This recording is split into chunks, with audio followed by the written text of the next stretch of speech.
ஒரு ஓடுற மாதிரி போட்டு விட்டு அதில் விக்ரம் முதல்ல ஓடுவார், ரெண்டாவது கமலை ஓட விட்டுருப்பாங்க, காண்டெல்லாம் எழுதுவாங்க, கமலை ஓட விட்டு மூணாவது ரஜினி ஓட விட்டு சூப்பர் ஸ்டாருடைய தமிழ்நாட்டு கலெக்ஷனில் மிந்தி எங்கேயோ போயிட்டு இருக்காரு அப்படின்னு சொல்லி போட்டாங்க. இது சாமி, அந்த சாமியினுடைய விழாவில் சூப்பர் ஸ்டார் ரஜினிகாந்தே பேசுவார், எல்லாரையும் ஓட விட்டு நாங்கள் பாட்டு உட்காந்து பார்க்குறோம், அவங்க எல்லாரும் ஓடிக்கிட்டு இருக்காங்க, இன்னைக்கு சூர்யா நல்லா பண்ணிட்டு இருக்காரு, விஜய் நல்லா பண்ணிட்டு இருக்காரு, சியான் விக்ரம் நல்லா பண்ணிட்டு இருக்காரு பேசுவாப்புல.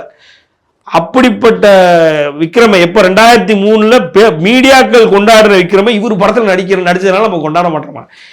அதாவது கம்ப்ளீட்டா என்ன பேசுறோம் என்ன ஏதுன்ற ஒரு ஒரு சமநிலையில் இல்லாமல் பேசக்கூடியவர் ரஞ்சித். அதனால அவர் சூப்பர் ஸ்டாரை சொல்றதெல்லாம் நம்ம பெருசா எடுத்துக்கணுமா அப்படின்னா, சரி இன்னைக்கு அவர் ஒரு கூட்டத்தை கூட்டி வச்சிருக்காரு, ஒரு படத்தை எடுத்து அந்த ஒரு கூட்டம் அந்த பட்டியலின மக்களுக்காக அவர் பேசுறாரு அப்படின்றதெல்லாம் ஒரு சைடு போகட்டும். இருந்தால் நான் ஒன்று சொல்றேன் சார், இன்னொன்று நான் சொல்றேன், அவர் பேர் என்ன, மாரி செல்வராஜா ரஞ்சித்தானா, ரஞ்சித்லாம் மாரி செல்வராஜ் காலகழி குடிக்கலாம் சார், அவ்வளோதான்.